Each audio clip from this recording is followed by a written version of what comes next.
Saudara-saudaraku yang terkasih, selamat berjumpa di Renungan Harian di channel Katolik kita.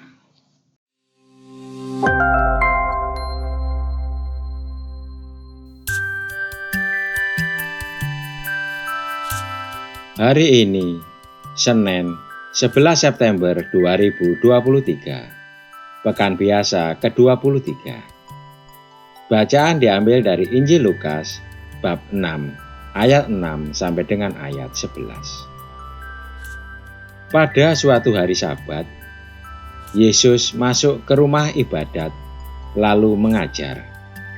Di situ ada seorang yang mati tangan kanannya.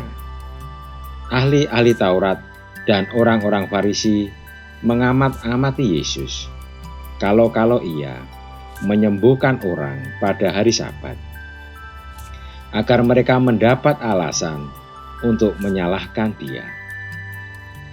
Tetapi Yesus mengetahui pikiran mereka. Ia berkata kepada orang yang mati tangan kanannya, "Bangunlah dan berdirilah di tengah." Maka bangunlah orang itu dan berdiri di tengah.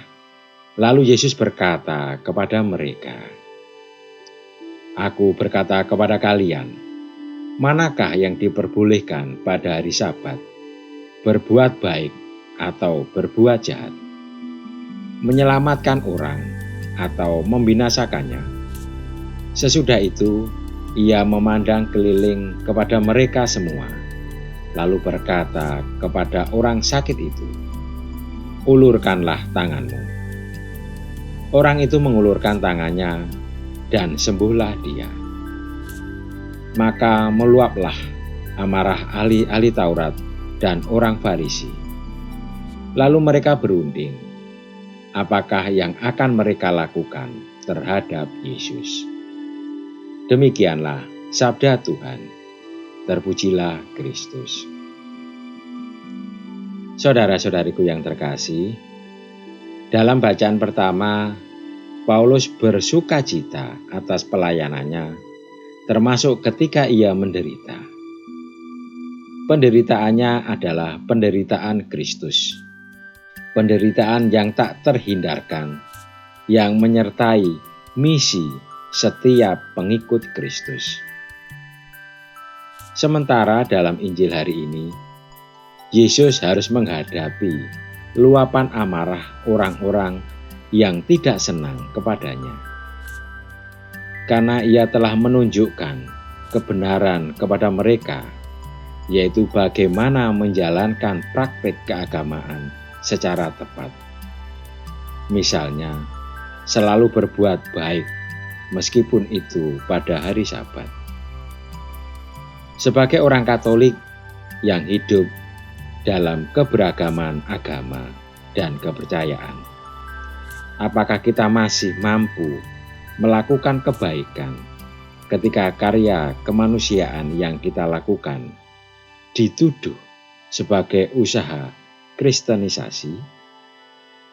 Apakah kita masih mau memberi ucapan selamat hari raya keagamaan kepada pemeluk agama lain ketika mereka dilarang memberi ucapan selamat hari Natal kepada kita? Kita perlu menyatakan kepada yang lain bahwa di atas praktik keagamaan masing-masing agama ada kebaikan universal yang perlu dijunjung tinggi oleh setiap manusia. Itulah tuntutan Injil hari ini. Kita harus siap menghadapi cemoohan, perlawanan, bahkan penganiayaan.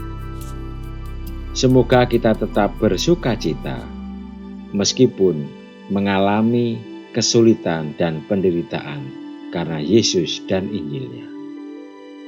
Marilah kita berdoa. Ya Tuhan, bantulah kami selalu mengingat janji-Mu ini. Berbahagialah jika karena aku kamu dicela, dianiaya dan difitnah. Bersukacitalah dan bergembiralah, karena upah-Mu besar di surga. Amin. Saudara-saudariku yang terkasih, terima kasih atas kebersamaannya di dalam renungan harian ini. Kita akan berjumpa kembali di renungan harian berikutnya. Berkah dalam.